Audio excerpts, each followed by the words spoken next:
అంతేకాకుండా సామాజిక న్యాయం అనేటటువంటి ఒక కాన్సెప్ట్కే బద్ద వ్యతిరేకి భారతీయ జనతా పార్టీ. అందుకే ఏం చేస్తున్నారు, మహిళా బిల్ అయితే మోసం 2 సార్లు పాస్ చేసిరు, దాన్ని మొత్తానికే పక్కన పెట్టేసిండ్రు. బీసీ బిల్లు ఇక్కడికి వెళ్ళి పంపిస్తే దాన్ని తొక్కిపెట్టిండ్రు. కులగణన వేస్తామన్నారు, దాన్ని తొక్కిపెట్టిండ్రు. అత్యంత పేదవాళ్లకు సమాజంలో 2 బుక్కల అన్నం పెట్టేటటువంటి ఉపాధి హామీ పథకం ఉంటే కూడా దాన్ని కూడా మొత్తానికి బంద్ చేసి పెట్టిండ్రు. అయినా కూడా ఈ బీజేపీ బానిస ఎంపీలు ఒక్క మాట కూడా మాట్లాడరు, కనీసం పెదవులు తెరవరు.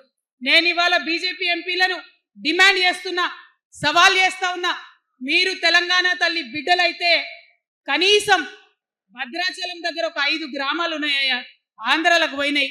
అవి పోతే మన రాముడి గుడి మునిగిపోతుంది. పోలవరం నిండితే భద్రాచలం మొత్తం కూడా నీళ్ళు వచ్చేటటువంటి పరిస్థితి ఉన్నది.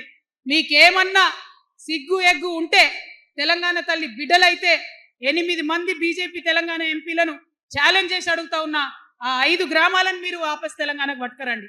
మేం మాట్లాడినాం, జాగృతి నుండి మాట్లాడినాం, ఆంధ్ర వారికి లేఖ రాసినాం, కేంద్రానికి లేఖ రాసినాం. మరి మీరేం చేస్తున్నారయ్యా? రాముడి గుడి ఇక్కడ భద్రాచలం రాముడు కాదా? ఆయన గుడి మునిగిపోయినా మీరు మాట్లాడరా? నేను సవాల్ చేస్తా ఉన్నా భారతీయ జనతా పార్టీ ఎంపీలకు, ఖచ్చితంగా మీరు 5 గ్రామాలను తెలంగాణకు తీసుకురావాలి.